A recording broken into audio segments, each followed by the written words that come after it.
You know, I have a little secret to tell you, and that's that I have a lot of cameras. I have too many cameras, people. And the one that I bought, just because I thought I was going to play with it because it had some new toys and bells and whistles, was the Fuji X-H2S. I really bought it to see if the stacked sensor could keep up with the Sonys and Canons that I've used. But honestly, I was more intrigued by the 40 megapixels that was coming up in the X-H2 and the X-T5. But I bought the X-H2S because I kind of wanted to play with it. However, even with all these cameras laying out on the counters, like I got the X-H2, I got the X-T5, I got the Sony a7 IV sitting around, and I got the Olympus OM1 somewhere.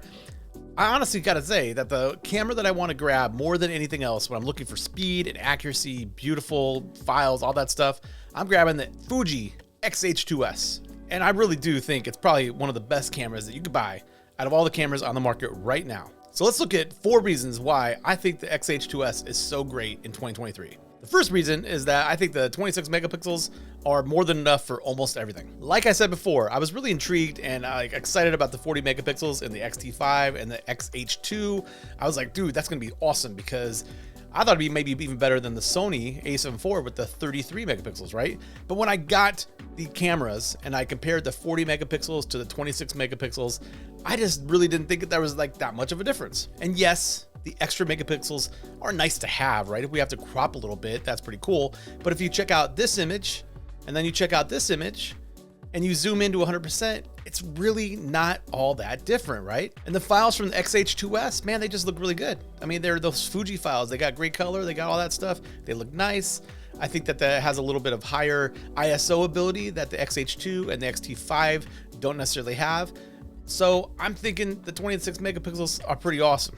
So then reason number 2 that I think this thing is pretty rocking in 2023 is that the stack sensor provides us with some really cool stuff. This thing is serious business, right? We can shoot 40 frames per second. I don't know why you'd want to shoot 40 frames per second. I mean, I guess it's just kind of fun, right? If you're a major sports photographer and you got to get like some crazy action out there, hey, you have the ability to do that. And with the firmware update 3.0 that just came out and I was out shooting some geese with it, man, the autofocus is just rocking. It locks focus really quickly, really fast, and gives me that feeling of confidence that I honestly have never, ever had with Fuji.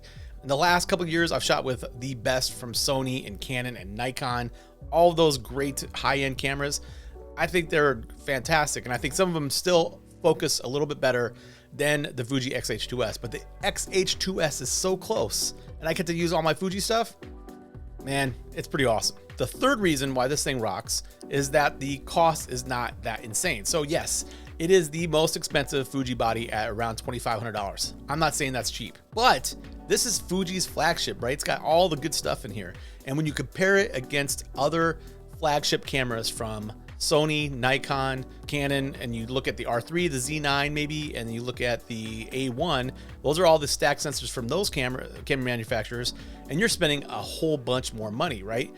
When you think about what you're getting with the X-H2S and the ecosystem that Fuji now has, especially with Tamron and Sigma support, man, I think the value is actually pretty decent. I think it's actually there. And I think the X-H2S does an amazing job for the cost. The last reason I think this thing rocks is that, yeah, it's the flagship, it's the stack sensor, it's super fast, it does some cool video features, all that stuff. But at the end of the day, all these come in a Fuji body. And we still have that Fuji magic. And when I say Fuji magic, I mean all the reasons why I fell in love with Fuji in the first place and find it so hard to ever think about leaving them. We get absolutely incredible color in the camera. We get to dial in film simulations. We get to program in JPEG recipes and see the world through our camera in a different way that the other camera manufacturers do not offer whatsoever. We get all these cool color packages, and it just feels like the Fuji cameras are made for artists, right? Made for people who want to go out and see the world just a little bit differently. And of course, part of the Fuji magic are the lenses that we have grown to love, like the 35 1.4, and then all the new ones, the 23 to 33, what else is there? The 56 1.2, right? The new amazing lenses that absolutely stand on their own against a lot of the best lenses on the planet for a lot cheaper of a price compared to some of the Sony, Canon, and Nikon alternatives. So when I think about all the cameras I've used, including the 40 megapixel stuff, the Sony stuff, the Canon, the Nikon, I keep coming back to this one camera, the X-H2S. I think also it's going to keep improving. I think the future is bright. This is Fuji's first real like home run hitter, I think, with all the technology that they threw into this camera. And I think throughout 2023, it's going to get even better and probably be one of those legendary cameras in the Fuji lineup. So if you have any questions over the X-H2S, throw them down below. I'd love to answer them. Thank you for watching.